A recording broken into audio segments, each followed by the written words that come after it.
As we sit in the midst of dealing with COVID-19 and on the eve of the next lockdown, among other things, you're probably aware that the oil price has crashed recently.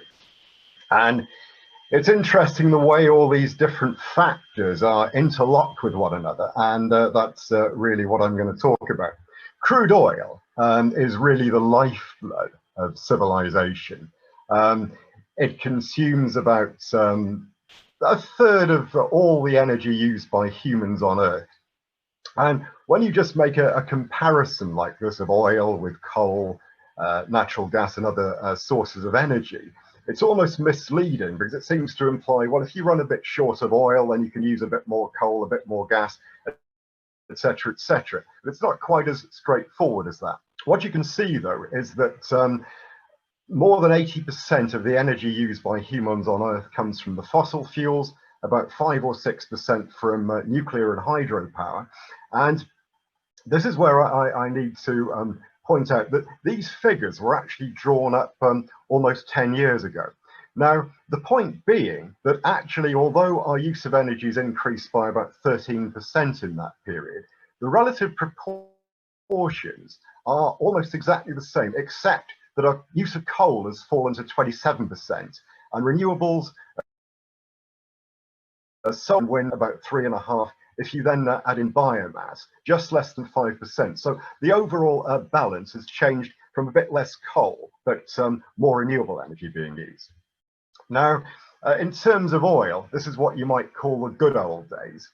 This is the Humphreys-Jones giant gusher, which certainly looks like it did what it said on the tin. And this was drilled out in Texas about 100 years ago. Why do I call it the good old days? Because at that time, all you needed to do was invest about the amount of energy contained in 1 barrel of oil. And perhaps you could produce with that 100 barrels of oil. And below or before 1930, you'd certainly get back for your barrel of oil's worth of energy 50 or more. But over time, we've got hold of and used up the easy to get and the good quality stuff. And now the energy return is less than 20 globally. For the heavy oils, it's below 5. So really we need to pedal faster and faster just to maintain the same momentum, that flow of oil into civilization, to keep everything going. Now the production of oil, we get through something like 30 billion barrels of oil every year. I can't imagine what 30 billion barrels of oil or 30 billion anything is. I mean, it's a totally astronomical quantity, but it amounts to about 84 million barrels a day. That's about 1,000 barrels a second. So every second we get through 1,000 barrels of oil. That's to keep all this civilization going. Now, until not so long ago, the major producers of oil were Saudi Arabia and Russia, but now the US, due to the enormous success of hydraulic fracturing combined with horizontal drilling, has joined that club. And probably in terms of all liquids, it is really the world leader. Now, oil is a various material. It comes as light or heavy in reference to its viscosity. So a light oil is a bit like a light cooking oil, flows very, very easily. Well, the heaviest oils are like the black stuff on the road outside. Very, very heavy material, quite difficult to extract and process. Sometimes takes more energy. The sweet oils, they're low in sulfur. Sulfur containing oils are more difficult to process. Those are described as sour if they're relatively high in hydrogen sulfide. And so the light sweet oils are best to refine into petrol, and there are large quantities left in Saudi and Iraq and Iran throughout the Middle East. But the US is producing huge amounts of light oil through hydraulic fracturing. So as I say, oil is a quite various material. This is an exhibit in the Norwegian Museum of Science and Technology in Oslo. And that wheel contains various different oil samples. As you turn the wheel, the very heavy ones, well, they just stay at the end of the tube, as I say, almost like the black stuff on the road outside. But the light oils, They're very, very freely flowing.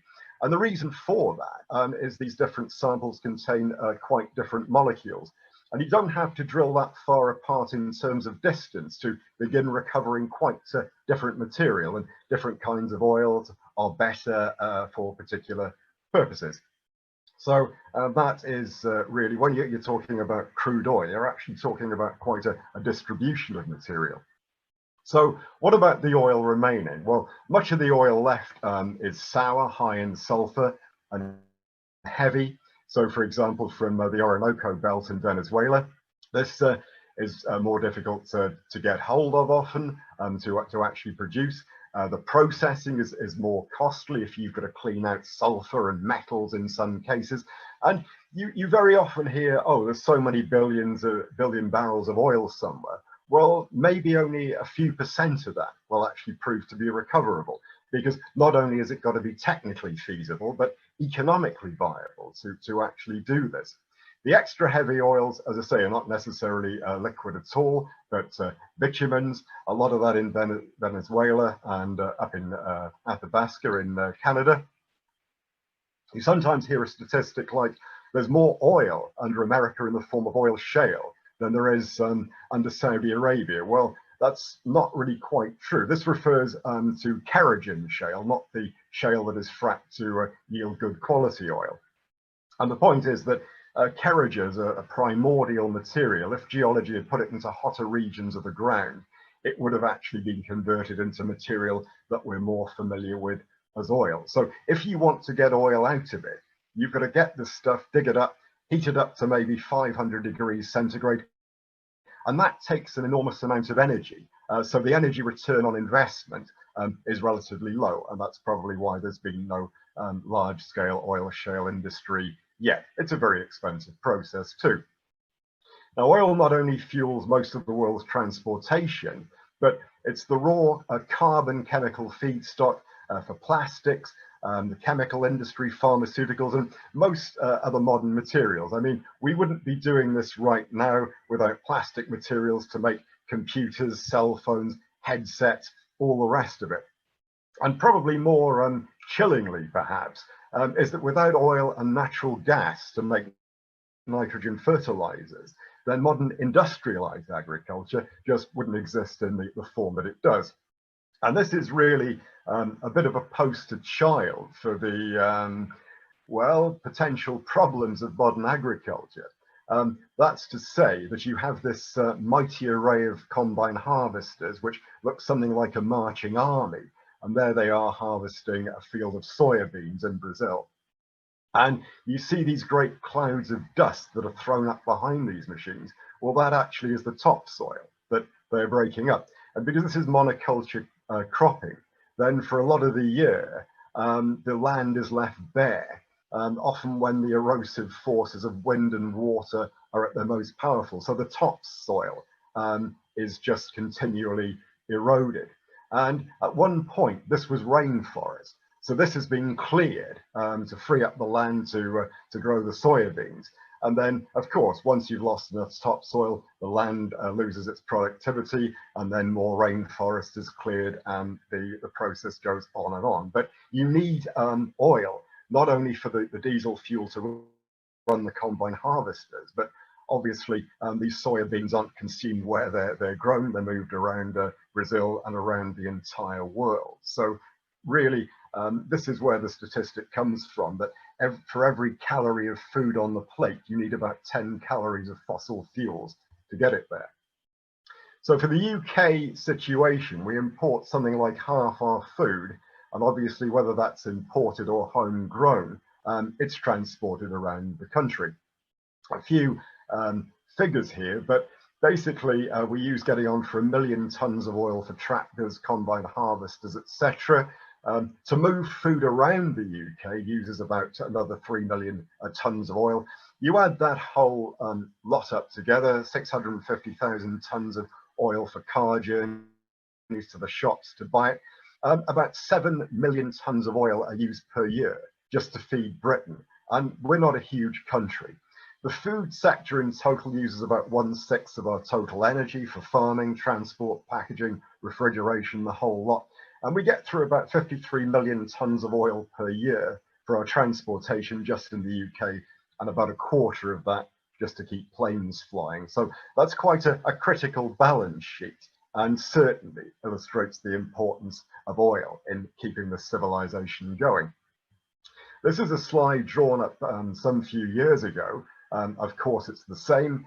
It's valid now because the post-oil producers 10 years ago are well past their production peak now.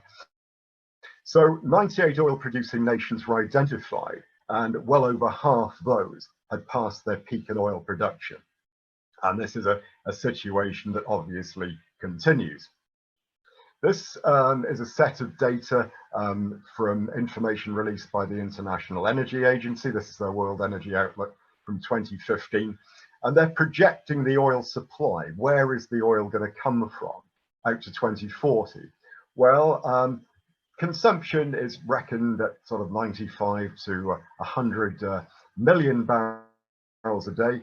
And the dark green bars at the bottom, that is showing a decline in production from existing fields. So basically, that's what you've got to make up for by investing in new oil production and drilling and producing new oil. And so what you see there, the slightly lighter green bars above that, that's yet to be developed. So that's oil. It's known where it is. It's licensed in a lot of cases for the next few years. But the point is, a lot of these will be in deep water fields. Unless the price of oil goes up to $80 or $100 a barrel, because it's expensive to actually undertake these production processes, it's not going to be worth producing that oil. Yet to be found on top of that, well, that assumes it will be. Enhanced oil recovery, that's basically squeezing more oil out of fields you already have. Then oil sands, coal to liquids, the Orinoco heavy oil from Venezuela. The red band is interesting, that's tight oil. That is the amount of oil produced mostly from shale and almost entirely in the US at the moment. But the amount they reckon will be produced out to 2040. It's not a huge expansion. And on top of that, you've got natural gas liquids, which has actually the expansion in natural gas liquids production. A lot of that has also come from shale in the US, but natural gas liquids have a lower energy density than crude oil. So when you compare volumes of things, you're not necessarily accounting for the amount of energy that's going to produce. So overall, the energy production in terms of the total volume of liquids is in decline, litre for litre, barrel for barrel. Now, eventually, we are going to have to get away from oil. So what alternatives might there be? Well, the supplies of cheaply and easily procured oil are diminishing, and so we need to look elsewhere, not just for fuels, but carbon feedstocks for industry. Burning oil contributes about 3 billion tons of carbon to the atmosphere. That's about 12 billion tons of carbon dioxide every year, about a third of our emissions altogether. And that, of course, is leading to changes in the climate that really we do not want to happen.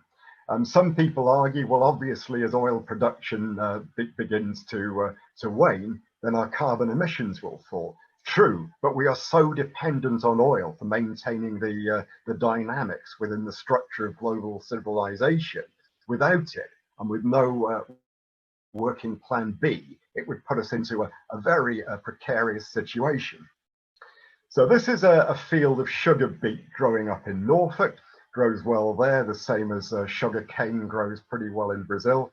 And the game here is to get the sugar out of the sugar beet, ferment it into ethanol, and then you've got to separate the ethanol from the water, usually by distillation, and you get about 5 tons of ethanol per hectare. Now, let's just take the sum to the extreme. Imagine if we were going to try and produce all our liquid fuels from bioethanol. Well, we'd need about 125,000 square kilometers of arable land to grow this crop, and we have less than half that. So if we stop growing food, we could only produce less than half our liquid fuels in the form of ethanol. People often talk about cellulosic ethanol, which is a technology that's not been commercially developed, say from elephant grass. And again, the yields are about the same. So although you can use marginal land, you don't need prime quality arable land. Again, you need very large areas. Also, the enzymes to break down the cellulose are expensive. And really, what I'm trying to illustrate here is the possible amount of bioethanol you could have is really a few percent possibly, because of this competition with other uses for land in terms of our total liquids production. Biodiesel is even worse. I'm trying to sweeten the pill here a bit by assuming we've converted all our engines over to diesel, which give you more miles per gallon, if you like. But really, the sum shows that this time around, because you only get about 1 ton per hectare, we probably make about 1/7 of our annual fuel requirement from biodiesel. And the other thing that's often not mentioned is that oil-based fuels, they have to be, if they're produced from land-based crops, well, these crops are grown and harvested in the same way that other crops are, like for food. And so you need diesel to run the tractors and combine harvesters, etc., etc. And of course, you need large quantities of fresh water. So the energy return is relatively low for these crops. And basically, you don't get back much more, if at all, from the fuels themselves than you actually had to put into to grow them in the first place. So that's not so good. And this is an idea I find quite attractive for various reasons. This is to make biodiesel from algae. It's not the most attractive looking material necessarily, sometimes described as pond scum, but the idea is you grow this green stuff. It's green, it contains chlorophyll, so it undergoes photosynthesis like the leaves of plants do. And the idea, if you could get enough of this and then process it into fuel, well, then this would be a way of beginning to get away from our demand on crude oil.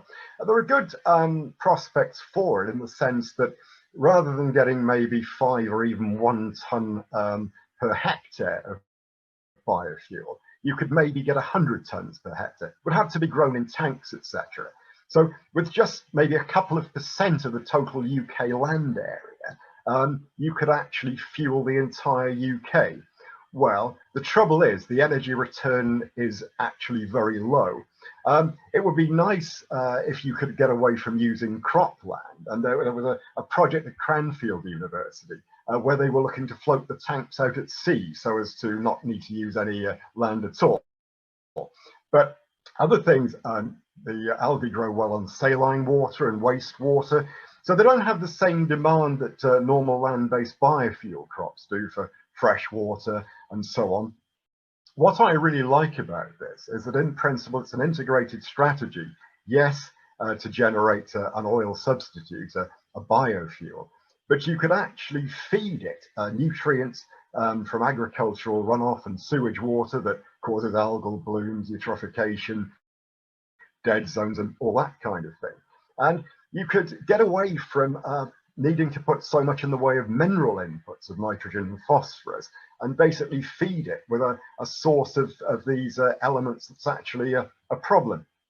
But as I say, the energy return is too low for this to be a workable proposition yet. But the idea is you have these enormous lawns, these tanks of algae, and this would be put together with a sewage wastewater treatment plant and a power plant. So you could also feed the CO2 from the flue gases to the algae. So it's a kind of a nice integrated idea, but it's probably not going to be feasible and not on the scale of 30 billion barrels of oil a year anytime soon. Now, hydraulic fracturing, fracking. This is a shot of a frack pad in America.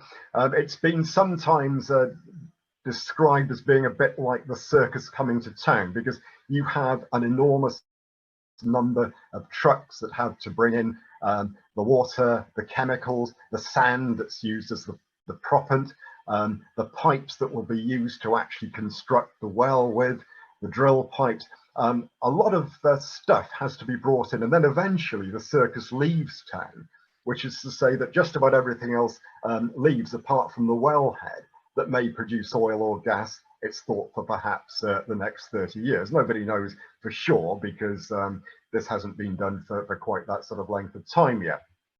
But the process itself, I mean, what is fracking, hydraulic fracturing, and why would anybody want to do it in the first place?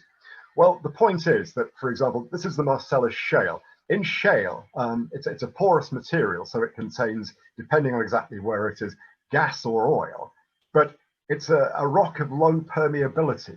In other words, the gas or oil can't flow out. So what you've got to do is break it open. And the way this is done is the fracking fluid, which is perhaps 95% water, maybe 5% or less the sand, the proppant that actually hold the cracks open once you've broken the rock open, and various chemical additives that allow the fracking fluid to have the properties it needs when it's injected underground to flow into the rock and break it open. So the well is drilled down in the usual sort of way, but you can see that in this slide, as you start to approach where you actually want to begin extracting gas or oil in other places, the drill is then turned ultimately through toward 90 degrees. And then the casing, the steel pipes are put together and put down. They're cemented into place to actually stabilize the well and also provide a barrier against stuff leaking out. And then a device called a perforating gun is put down, which contains very highly precisely positioned explosive charges. So those blow holes in the pipe and then into the shale. Then the fracking fluid is injected down under very high pressure, and then what that does, it's basically pressurized into the rock, into the shale. It breaks the rock open, and then the proppant, the grains of sand or ceramic material or whatever they're using, then stops the whole lot closing up again under the enormous weight of what's above it.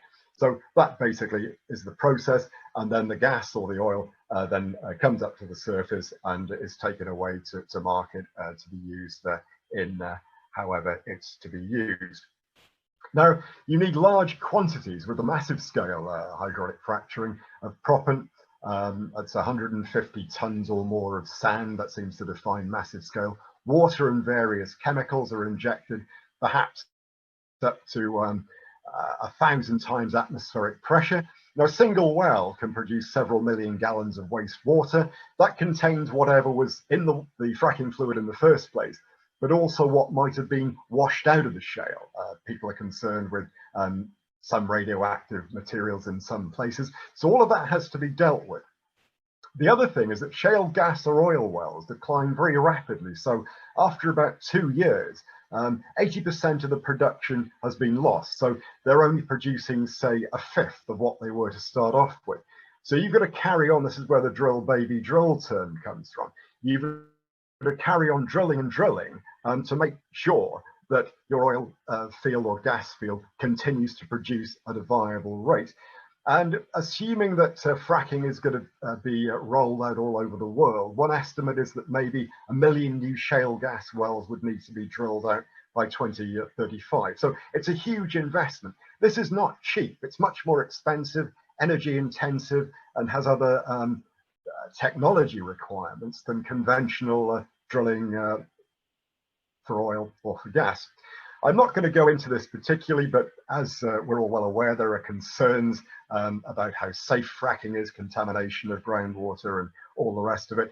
But I would say we need to conduct very rigorous scientific studies, basically testing the air, the water, the ground before this is started, and then for the 30 years over which such a well is reckoned to be producing, to really know what's going on. The leak of gas, of methane, is a problem across the whole of the gas industry, not only connected to fracking. And so there are issues about how clean this sort of procedure is, or the use of natural gas generally, if it's leaking into the atmosphere as a very powerful greenhouse gas. It was claimed that the US had enough gas for 100 years. Well, the actual conventional plus shale proved reserves are more like 12 years. There'll be more than that discovered and produced, of course, but it illustrates the difference between a reserve and a resource. The resource is really everything you think, hope might be in place. The reserve is how much of something can be produced, not only technically, but economically. And as the price of oil or gas increases, more passes from the resource to the reserve, because, as I say, it's got to be economically viable to actually do the thing. Now, this is a slide produced by a man called, I'll try and pronounce his name, Jean Lerre, who is a Frenchman who worked for Total for many years, but has been an independent consultant for a good few years now. And he was showing oil production. Now, if you look to the right-hand side, the purple line at the bottom, that is the production, if you like, with conventional oil. If you then look to the greenish line above that, that's the amount of oil that's been produced on top of that by fracking. And then you add onto that the amount to the dark green line, that's the amount produced from extra heavy oil. And then the blue line, the light blue line at the top, that's everything else, mostly natural gas liquids, but also biofuels, gas to liquids, the whole lot, about 20%. But what you can see is that in 2005, that's about when conventional oil production peaked. So basically, the growth in oil since then, 71% of that has come from fracking shale. So the dependency we have on shale, the shale gas and shale oil industry, for keeping this flow of oil into keeping civilization going is really quite a potentially a dangerous situation, because without it, we would not have been able to grow our production the way we have over the last 15 years. So fracking outside the US, I'm not going to dwell on this in great detail, but it's been hoped that the success, the miracle, if you like, that's been met in America, because let's face it, almost 2/3 of American domestic oil production now comes out of shale, which is absolutely stupendous. But when they tried to frack in Europe, for example, in Poland, really there are a lot of problems. So there were wells that closed up after just a few weeks, or the production rates just weren't anywhere near as good. And even in the US, where they try and frack outside of the sweet spots, the very good places, the results are really just nowhere near so good. The energy returns are worse. And for example, there was a paper published in Nature that basically gave the pros and cons, the whys and wherefores, as to whether it really is a long-term prospect. As I say, opinions vary. Another point, you don't know what the quality of the gas is going to be until you start producing it, nor the production rate. Some gas has come up so full of nitrogen, you couldn't burn it. The Royal Society made an investigation of it and concluded that we could do hydraulic fracturing safely in Britain, but it would have to be strongly regulated. Another point, I don't know if you're familiar with the term Mamberland, but it stands for miles and miles of bugger all. And what this refers to is the fact that where most of the fracking has actually been done in the US is in relatively wide open spaces. Well, if we were to start, for example, fracking where we think we've got lots of oil, shale, or oil from shale that could be produced by fracking in the UK, there's a load of it underneath Surrey, for example. There's a lot under Gatwick Airport.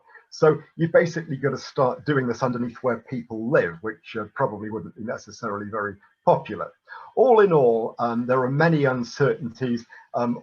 You can say that you will generally get much more gas than oil out of shale. And so fracking is not going to match the loss of conventional oil.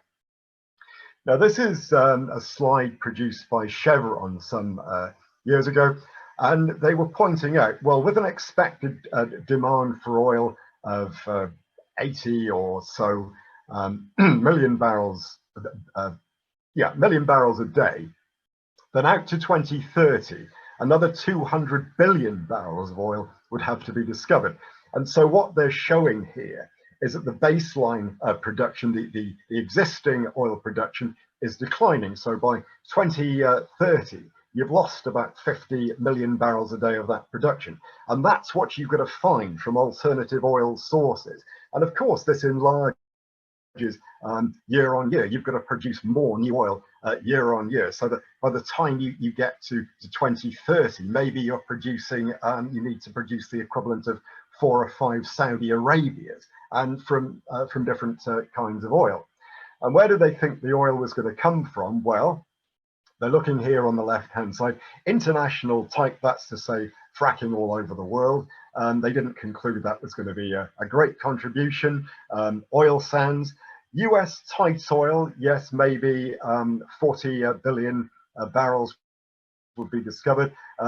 Most of the majority of that really from deep water drilling, and quite a bit really from OPEC, and that would be mostly exploring oil fields that would not normally have been considered worthwhile, and enhanced oil recovery. But the point is here, you can see when they try to ascertain what the costs might be, unless the price of oil goes up to, well, $100 a barrel, a lot of this production is just not going to be worthwhile. Now, oil prices, they're usually, well, a good sign of something going on in the geopolitical sense. If you look at the peak there, that was the economic crash in 2008. The oil price went up to about $150 a barrel, but it crashed along with the economy to about 30. It picked up again with strong growth coming out of China. And then you hit the point where the market became oversupplied. A lot of that due to very strong production from shale in the US.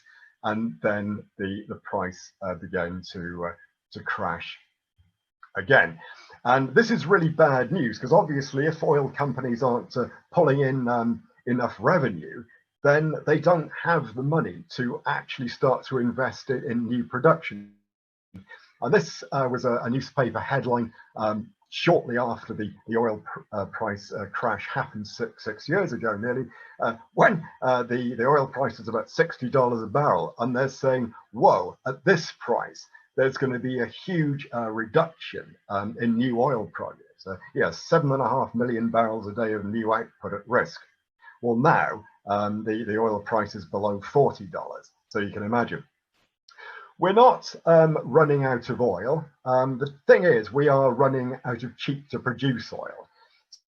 Something like 4/5 of the world oil production is in decline by, well, let's be generous and say 5%. It could be a lot more than that per year. So that's a loss of about 3 million barrels a day every year that's got to be found from other sources. So just to keep that production flat, let alone growth, we need to find a new Saudi Arabia every 3 to 4 years. So that's about 3 Saudis by the end of the decade. And as I say, from these more expensive sources.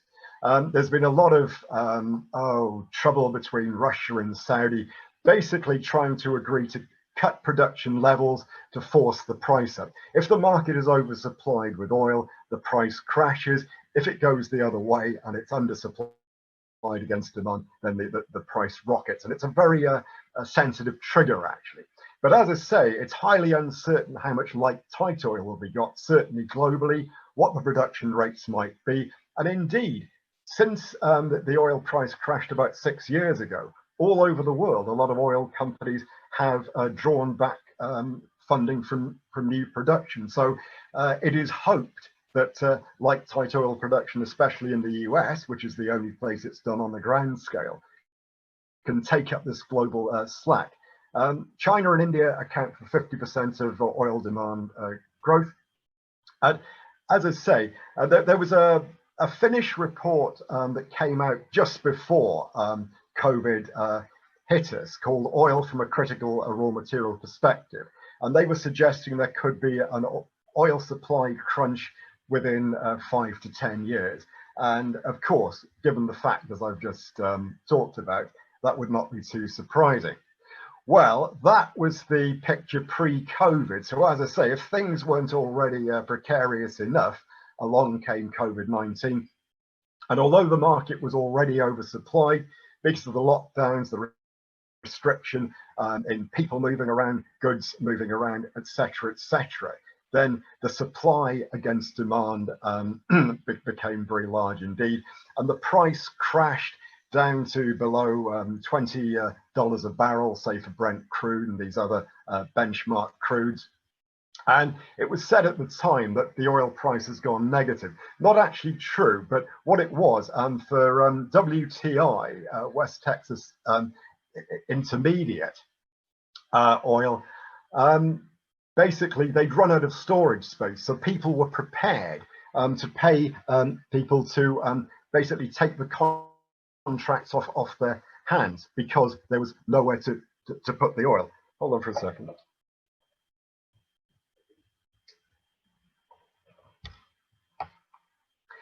Yeah. Now, the fiscal break-even price, this is the amount of money an oil-producing country has to earn from oil to basically pay for everything, to balance its national budget. So you look at Saudi Arabia, and Saudi can probably produce oil for $5 a barrel, say. But of course, they need $84 a barrel because 70% of the government's revenue comes from selling oil. But you can see, okay, now the price of oil is below $40. It's not good news for any of these oil producing nations. And to summarize, if you look at this is called a resource triangle, and what it's showing is really how much, relatively speaking, there is available. So we're certainly not running out of oil. There's absolutely billions of tons of this stuff. But it's the good quality stuff, the onshore liquid oil, the shallow water oil. That's really what we've run most of civilization on so far. The deep water oil, we're using more of that. But when you move down that triangle, although there's a lot more of this stuff around, it's more expensive because the energy return is lower. And so really, it is a case not of running out of oil, according to the original peak oil theory, but actually it's running out of affordable oil because we are moving into different territory. Now, the IEA is predicting, along with many other people, that of course the present economic downturn due to the COVID lockdowns, etc., will actually come into a recovery. You've got a practically one-to-one correlation between economic activity and the use of oil. So an economic crash, basically a downturn in the demand for liquid fuels that went along in hand with that. There you are, you have this big slump, went down. Demand for oil fell by about 25% in April of this year. Now they're saying that maybe, okay, there'll be some recovery through next year. And by 2023 or 2025 or so, depending on how quickly the economy recovers, we will be demanding as much oil as we were using pre-COVID. Now, there are very many different forecasts, if you can call them that, but effectively they are analyses based on certain parameters. And none of them suggest that within the next 10 years, there will be a massive reduction in demand for oil. So we've got to keep the oil supply going against demand for a good 10 years. Say the IEA are suggesting that we'll probably need to keep it going for 20 years. Even the most draconian or optimistic carbon reduction strategies, for example, those by BP, don't suggest there'll be much of a fall, not below 90 million barrels a day within this decade. But this growth, this maintaining the oil supply, according to the IEA, requires upstream investment to be increased from the slump in 2020. And the barrel price of oil has to be $75 by 2030 to underpin this. And US shale, like tight oil, is reckoned as a major component of the overall oil supply. And yet, The shale industry has always lost money. They've lost about 342 billion in 10 years. If you look, even when the oil price before 2014 was $100 a barrel, the industry was still losing money. So it's not an industry that's made money through selling oil. It's actually kept going through being able to borrow money at very, very low interest rates, zero in some cases, and investors pouring money in. Wall Street is not convinced so much by this anymore. If the money were to dry up, well, the oil or the fracking industry might really begin to dry up too. And as I say, due to the dependency we've had on producing oil to actually maintain the overall amount to meet demand, this could be really quite catastrophic. We use oil for many different purposes, and this is the global situation. More than half goes for transportation, fuels of various kinds. We also use oil for very many other things.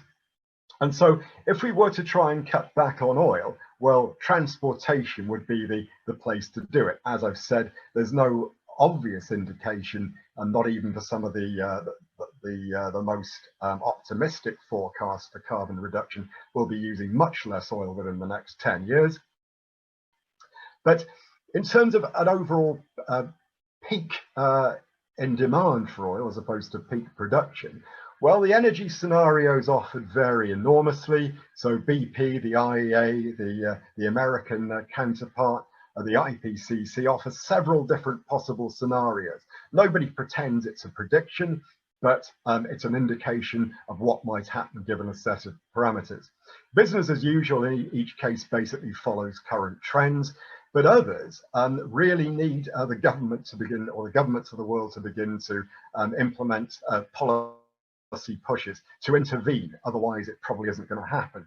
Also, for example, if we're going to roll out a load of electric vehicles, driverless shared vehicles, robo-taxis, we're going to need to have enough cobalt and lithium, for example, for the batteries or other technology, or earth-abundant materials, technologies based on that for low-carbon energy, because we need a low-carbon energy system, largely based on electricity, to meet overall energy demand.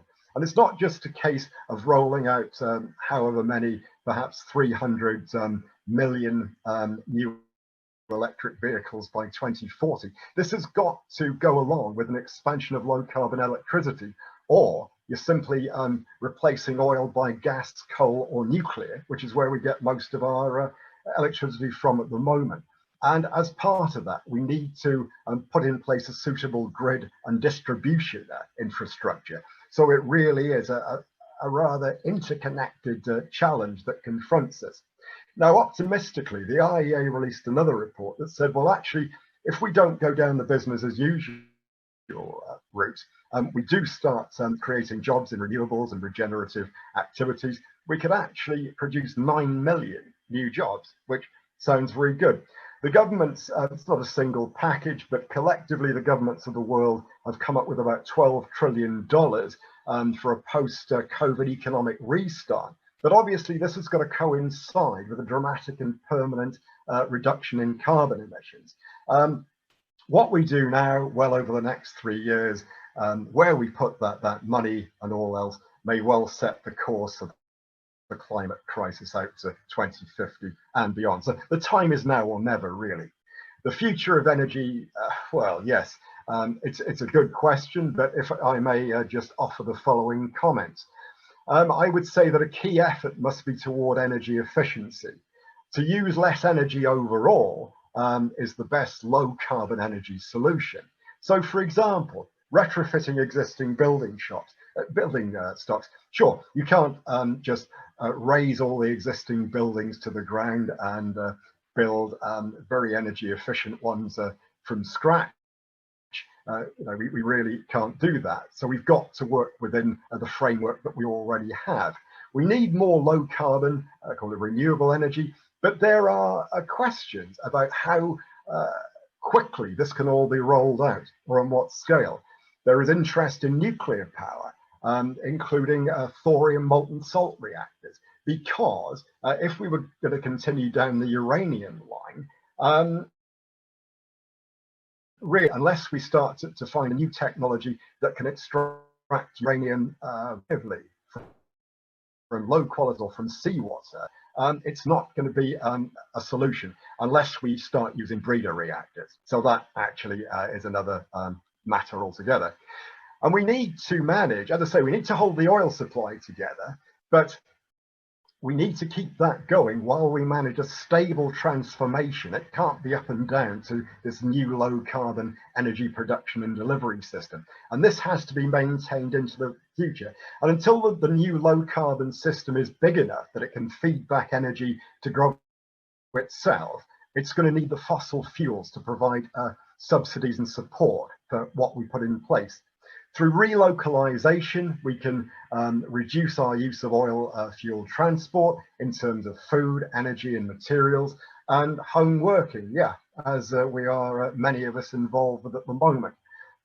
Finally, water and energy, there is a nexus. Certainly, if you're talking about coal and gas and nuclear, these power stations take an enormous amount of water for the cooling and heat transfer systems. And that could be another limit to growing energy by these fossil fuel means. Solar and wind energy have far lower requirements for fresh water. And also how we treat the soil. If the soil becomes degraded, it doesn't recharge the aquifers as it should. And really we need an integrated system because we can't decouple how we use energy from how we use water, soil, and all other resources. So what we need to find, it's not just electric cars or electricity, some integrated system that's going to last to meet human needs, not cause too much more environmental destruction into the future. How we will fare in achieving these things, well, I guess the future historians will debate and decide on that. But meanwhile, we live in interesting times. Okay, thank you very much.